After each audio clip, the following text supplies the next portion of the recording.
I looked down at the patient, crying out in pure agony. I couldn't bear to see it. A wave of overwhelming pity washed over me, and I thought, I really want to help this guy. I need to put him out of his misery.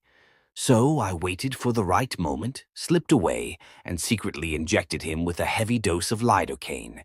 When he passed away, a strange sense of peace came over me. I felt good about what I had done. It wasn't long before I felt that pull again, and again, and again.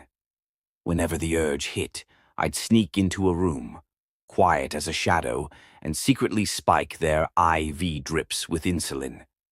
They'd drift off, and then they'd pass away. I kept this up for a while, but eventually the hospital staff started getting suspicious.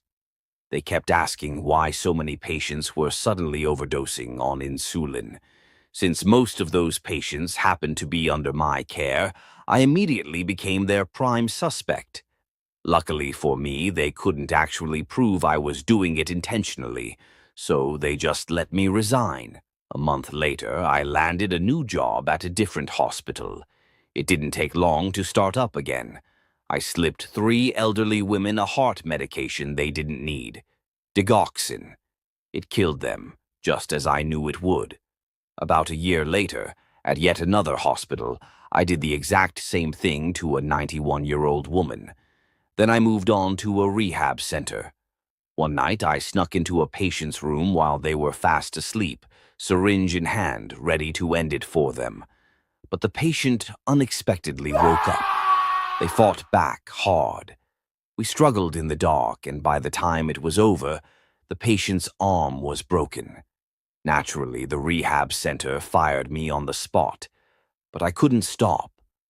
I just kept going. I got another job at a new hospital and unalived another patient with digoxin. I left there, went to another hospital, and did the exact same thing.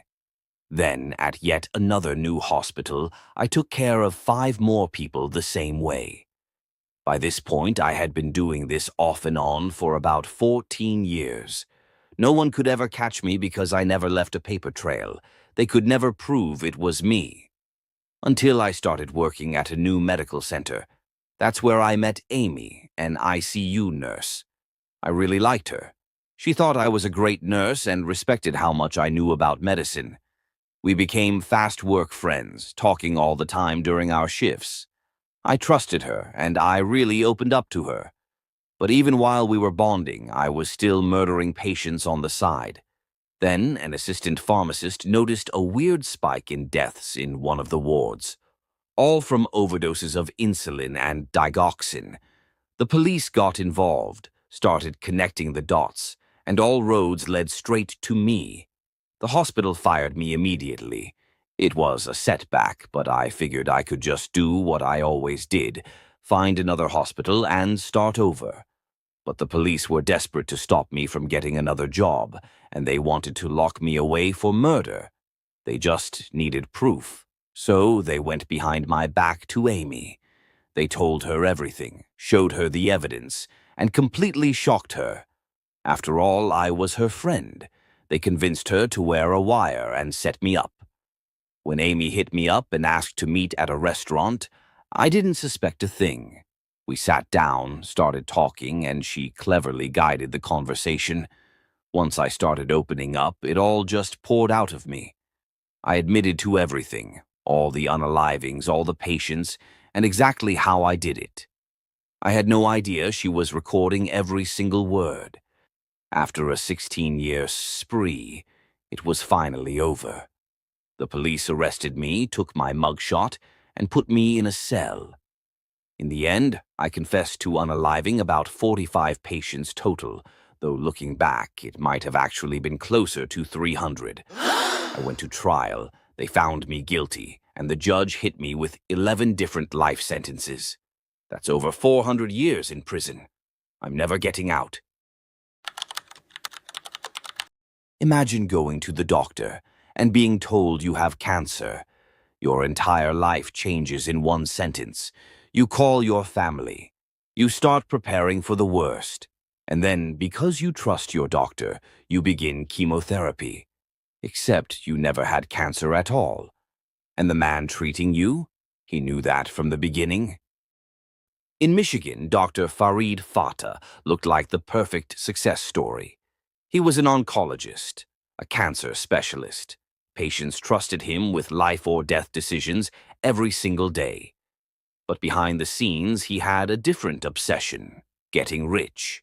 And eventually, he realized something terrifying. Cancer treatment makes a lot of money, so he came up with a scheme. When patients came into his office, he would diagnose them with cancer, whether they had it or not. Then he'd submit those diagnoses to insurance companies and Medicare, which would approve expensive cancer treatments: chemotherapy, infusions, medications. And every treatment meant another payment going straight into his pocket. But here's what makes this case almost unbelievable. The patients actually underwent the treatments. Think about that. Healthy people, people with no cancer, were forced to believe they were dying. Some quit their jobs. Some told their children they might not survive. Families emotionally collapsed overnight. And then Dr. Fata pumped them full of chemotherapy drugs they never needed. Chemo isn't harmless. It destroys the body while trying to destroy cancer. Patients lose strength. They get sick constantly. Some suffer permanent damage. But Dr. Fata didn't care, because the scheme was working. Money started flooding in. His business expanded from one clinic to 7 different locations. He bought himself a massive 6,000 square foot house. He became incredibly wealthy. And for 6 years, nobody stopped him. 6 years of fake diagnoses. 6 years of unnecessary chemo. 6 years of destroying lives for profit. By the end of it, investigators would discover he had falsely convinced 553 people that they had cancer. And somehow he might have continued even longer if not for one patient named Monica. Monica came into Dr. Fata's clinic, and just like hundreds before her, he diagnosed her with cancer almost immediately.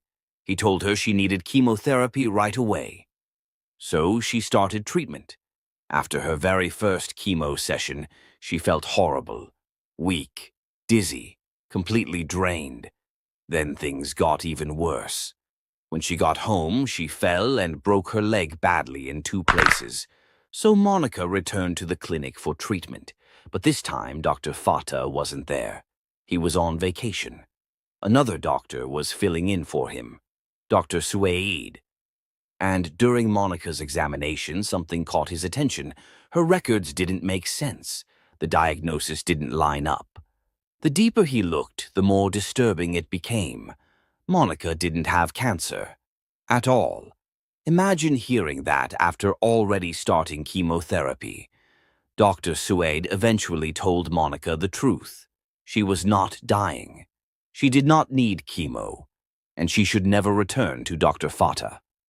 That moment cracked the entire case open. Dr. Suaid became suspicious and started reviewing more patient files. Again and again, he found diagnoses that didn't add up. Around the same time, he had a conversation with the clinic's office manager, a man named George.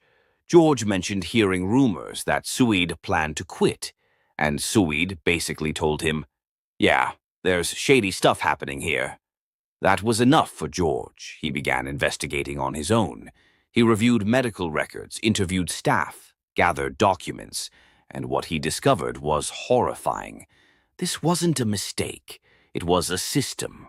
A business built around convincing healthy people they were terminally ill. So George took the evidence to the FBI. The FBI launched a massive investigation with the Medicare Fraud Strike Force. Yes, that's a real thing. And uncovered the full scale of the operation. Over 6 years, Dr. Farid Fata committed $34 million in Medicare and insurance fraud. Hundreds of innocent people had undergone unnecessary cancer treatment. People were emotionally traumatized, physically damaged. Some victims later said they still struggled to trust doctors ever again. The FBI raided Dr. Fata's clinics and arrested him. In court, Victim after victim described how he had destroyed their lives. And eventually, Dr. Farid Fata was sentenced to 45 years in prison and ordered to repay millions of dollars, all because one doctor decided human suffering was worth cash. And honestly, that might be the scariest part of this entire story. The people who hurt us the most don't always look dangerous. Sometimes they wear a white coat and tell us they're here to help.